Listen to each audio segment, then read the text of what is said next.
far as stories, they all relate to the motorbike, because that's been one of the hard things about this village here in the mountains. One day, as I was on my way out, it was actually Friday, and I'd come up and I visited the school and talked to the teachers, and I was on my way back. It was in the afternoon at about 2:30 when I took off. And I took off down the trail, and I was trying to make good time because I wanted to get back before sundown and take a bath and get ready for Sabbath.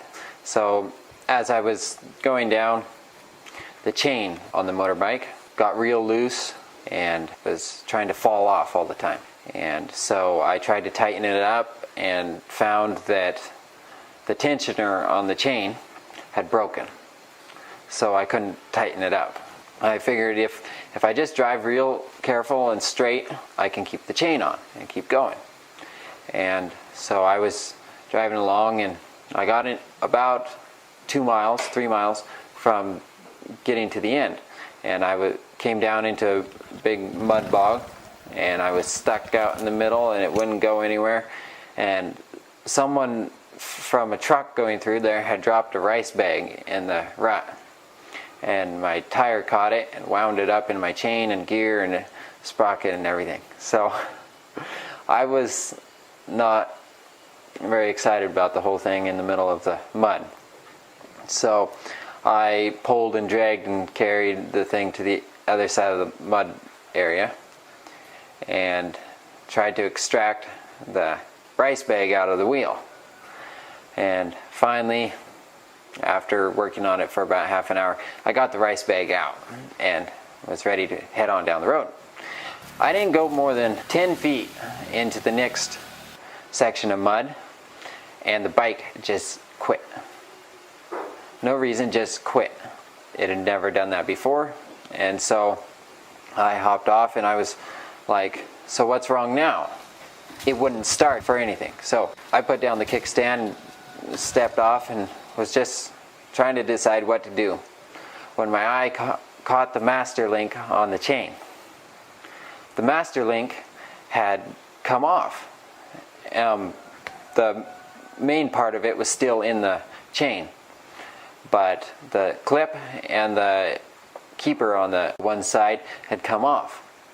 So I thought, how in the world am I going to make it out with no chain on my motorbike? Because I'm going to be pushing it the whole way, or else just leave the bike. So I got down and I prayed about it. I looked up, and in the middle of the mud I saw the keeper on it. So I put the keeper on. I thought, maybe I can find that clip too. So I searched and searched and searched, and I could not find the clip. But I looked around what I had, and on my machete, I had a little piece of plastic rope. And so I took that rope and I took it apart until it was a little rope, and I tied it around the master link, tied it real good and strong, and then I just drove real easy all the way out, and God blessed and held it together, and I made it out. It was actually after sundown, about 7:30 is when I got back to the house. Those are the kind of times when you have to remember that God is always there helping. In everything, in the trials, in the hardships, we must give thanks to the one who is watching over and taking care of us. God has blessed in so many ways that we can't see. Our trials, adversity, are sometimes our blessings. It's just that we don't realize it at the time when we're in the face of it. We don't see the trials as we should see them. God has given us these trials to strengthen us, to encourage us. When we look back and we see how God has led, we have no fears for the future.